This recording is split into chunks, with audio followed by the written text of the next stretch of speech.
What I love is as you sit here right now, you are in this position to change. You are in this position to change the direction you're heading. And what's awesome is you have actually already laid out for us a plan that you guys have, sort of based on some of the decisions that you've made and how you're kind of trying to right this ship. And one of those things you already mentioned was around debt payoff. You said, hey, we have this goal of how we're going to pay off the Subaru and then we're going to pay this stuff off. And we thought it was great. So if you look at your current debt payoff plan, based on the way that you're paying, now, we know that you're about to have some daycare costs that are going to come your way. And that, again, that's expensive. We know that. But for the next 2 months, we don't have those daycare costs. We know that we have some free cash flow, $700 for the next 2 months that eventually will be consumed by daycare. But right now, we can throw at the debt. And then you also have a bonus coming your way. The after-tax amount's going to be about $3,300. So again, you have some capital coming your way, which is wonderful. So if you take those and you throw those at the debt and you keep paying the minimum payments, you have this really great plan in place where you can see that you'll have all of this debt paid off in 4 years and 8 months, right? So let's just pause for a moment there. There is a plan for you guys to get out of debt, right? But I think it's something we can improve upon.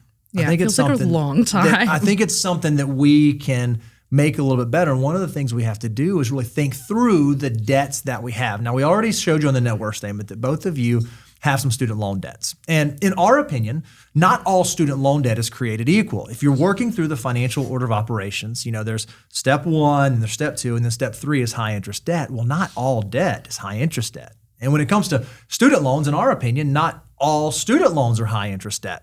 So we actually broke out your student loans, each of you, to show you kind of what we would consider to be the high interest ones versus the low interest ones. We have this rule of thumb that we say, if you're in your 30s, and the interest rate on your loan is above 5%, that probably qualifies as high interest debt. So those should be like step 3 things.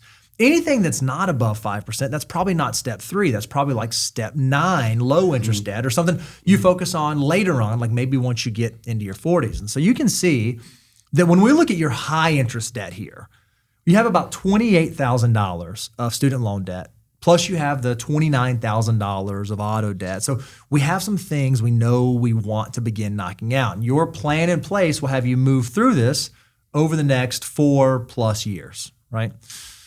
So we said, okay, what if we could improve upon that, right? Because we asked you, hey, where do you think you are in the FOO? And you said, well, I know that I'm in step 3, but I'm in step 3 and I'm also...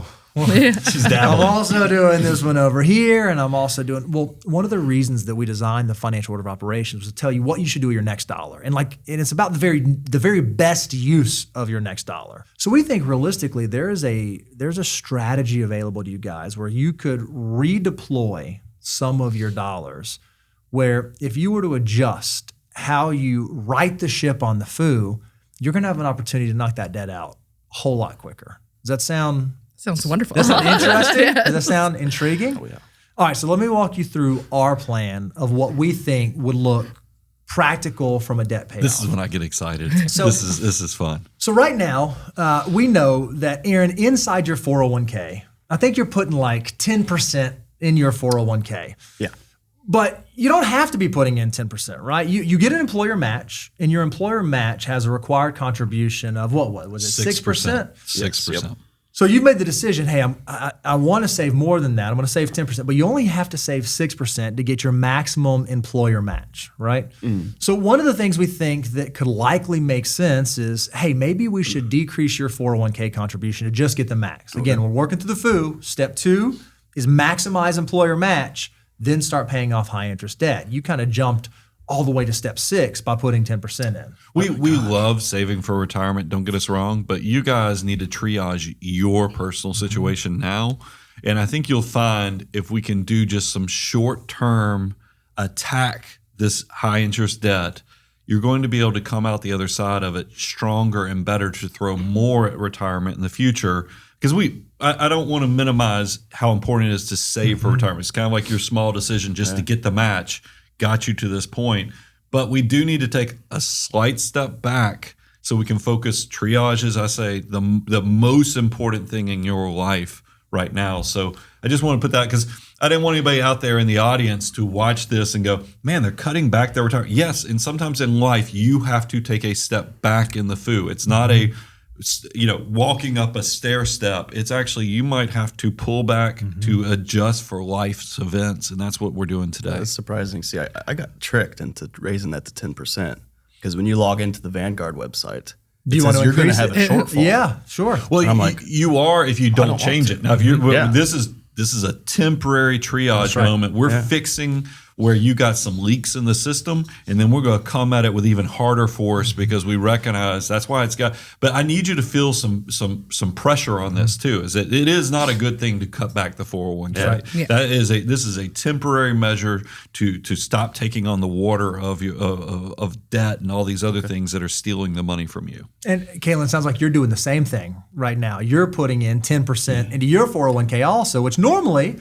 would be wonderful, but it's more than what's required to get your match. In order to maximize your match, you only have to put in 8%. So you are, again, you're in step 6 when you should be in step 3.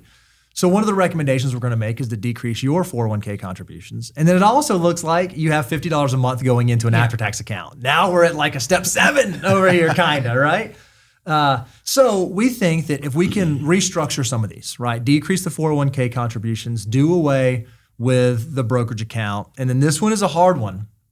We know that right now, you guys are saving about $400 a month to your 529s. Very noble. Which is awesome. We love our kids. We want to be able to provide for our kids. We want to be able to provide them opportunities. But when we look at your financial situation and where the dollars could be best utilized, I don't think 529s is the answer right now. And it's not a no, never. It's just a no, not right now. Those dollars might be able to be used elsewhere. So how does that make y'all feel though? Makes me very nervous. It hurts too, doesn't it? It does. Because you feel like you're not doing everything you could. Especially for the 13-year-old Yeah. who doesn't, she's about to be in high school. And she's so awesome. But use that power that you're feeling right now to also motivate you to do this that much faster. It is good to fund the 529, but you have to take care of your finances first. Otherwise, what is the future hold if you're setting her up that y'all are going to have shortfalls in the future? That's going to make you do this that much faster. Yeah, especially since starting funding the 529s was like a big step for But me. you do realize the 529s are bigger than your savings account right now. Yes. that's a problem. What are we going to do? Somebody said, What are we going to do? I didn't pay attention to that. That's interesting. Okay, keep going. If we do this, if we decrease Aaron's 401k contribution, still going to get the match, and we decrease Caitlin's 401k contribution, still going to get the match, and we decrease the brokerage contribution, and we reshift the 529 savings. So instead of putting in the 529, we now have it going towards debt. What's actually happened is pretty amazing. You're still saving. Like you still, because you're putting enough to get the match, and with those matches, you guys still have almost a 13% savings rate. Yeah. So it's not like you're cutting your savings all the way down to the quick. You're just cutting them down to the minimum threshold. You're still going to be having 13% go towards building for the future. But with doing that, you now have an extra $884 every single month that you can throw at debt. And by the way, this did not change your cash flow. These monies were already going in one direction. You're just shifting into what direction they go now. So $884 additional dollars going towards debt. Pause there for a moment. Didn't realize it was that much. Right? Like you think about some of those debts you have. Imagine if you had almost $1,000 knocking them out every single month. Then you can like physically see those numbers start to decrease. All right, so we had your plan about how you were planning on paying off the debt. Let me show you what happens when you implement our plan. If you were to do this, and we're going to talk about the budget in a second, because if you can do this, and then we can look at your budget, and you could come up with an extra $500 a month. We haven't changed any cash flow yet. We just shifted, but we do want to change our cash flow and have an extra $500 a month that could go towards debt. If we do that, we have the $700 for the next 2 months before daycare going towards debt. We have your bonus. We throw that towards debt. We redirect to realign with the financial order of operations, and we can find $500 a month extra from the budget. Look at what happens to your payoff date. Do you see how fast that is? Instead of taking 4 years and 8 months to be debt-free except for your mortgage and low-interest debt, you now have it all paid off in 1 year and 11 months. Doesn't seem quite real. 2 years from 2 years now. is doable, isn't it? You can do anything for 2 years if That you had means to. no All car- the things you've had to struggle with, that took you 8 years, but I know you have tremendous stick with it. So you can do 2 years Yeah. like in your sleep. That's nothing for you guys. We're going to dive into where is this $500 going to come from. But the big thing is I want you to take the energy of, man, I want to get back to funding the 529. I want to get back to the retirement to be the power, because we're going to pick on you a little bit too. Yeah. And Bill, I'll let you kind of lead us into the next transition. But I'm worried you guys have just been tracking your expenses, thinking you're budgeting, but you're tracking, you're not really budgeting.